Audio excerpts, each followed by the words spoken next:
Hi Anil Nair here. ఈ question చూడండి sir. సగటు నుంచి previous year question solved problem. PYQ అంటే previous year question solved problem. A class of 30 students appeared in a test. ఒక క్లాసులో test conduct చేశారు, 30 మంది పార్టిసిపేట్ చేశారు.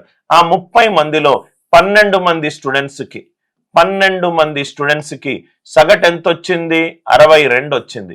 మొత్తం 30 మందిలో 12 మంది స్టూడెంట్స్కి సగటు 62 వస్తే మిగతా 18 మంది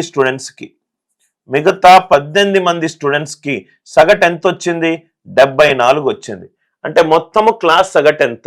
ఆల్రెడీ నేను చెప్పాను, మిశ్రమాల్లో 2 గ్రూపులు కానీ 2 డిఫరెంట్ క్వాంటిటీస్ కానీ కంబైన్ చేసినప్పుడు మనము ఏ నిష్పత్తిలో కంబైన్ చేసామనేది ఇంపార్టెంట్, ఏ వాల్యూలతోటి కంబైన్ చేసామనేది ఇంపార్టెంట్ కాదు.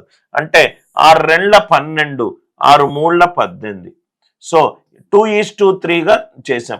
ఫైనల్ కావాలి అని అంటే యావరేజ్ ఎప్పుడూ కూడా లోయెస్ట్ వాల్యూ కంటే ఎక్కువ ఉంటుంది, హైయెస్ట్ వాల్యూ కంటే తక్కువ ఉంటుంది. అంటే యావరేజ్ లోయెస్ట్ కంటే ఎక్కువ ఉంటుంది. 62+. ఈ వాల్యూ తీసుకోండి. 3 + 2 ఎంత? 5. 74 62. తేడా ఎంత సార్? 12. అంటే ఈ క్వశ్చన్కి ఆన్సర్ ఎంత అవుతుంది? 62+ 36/5. 36/5 ఎంత? 7.2.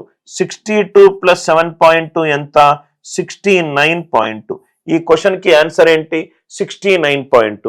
సార్ మీరు సగటు అనేది లోయెస్ట్ వాల్యూ కంటే ఎక్కువ తీసుకున్నారు, హైయెస్ట్ వాల్యూ కంటే తక్కువ తీసుకుంటే కూడా ఆన్సర్ వస్తుంది. 74 - ఈ వాల్యూ తీసుకోండి. 2/2 + 3 5.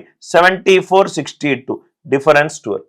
అంటే 74 - 24/5 అంటే 4.8.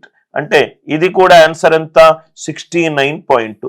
సగటు అనేది ఎప్పుడూ కూడా లోయెస్ట్ వాల్యూ హైయెస్ట్ వాల్యూ మధ్యలో ఉంటుంది. ఆ కాన్సెప్ట్ యూజ్ చేశాను. లోయెస్ట్ కంటే ఎక్కువ, హైయెస్ట్ కంటే తక్కువ. కాన్సెప్ట్ నచ్చినట్టు అయితే వీడియోని లైక్ చేయండి, షేర్ చేయండి, ఛానల్ని సబ్స్క్రైబ్ చేసుకోండి.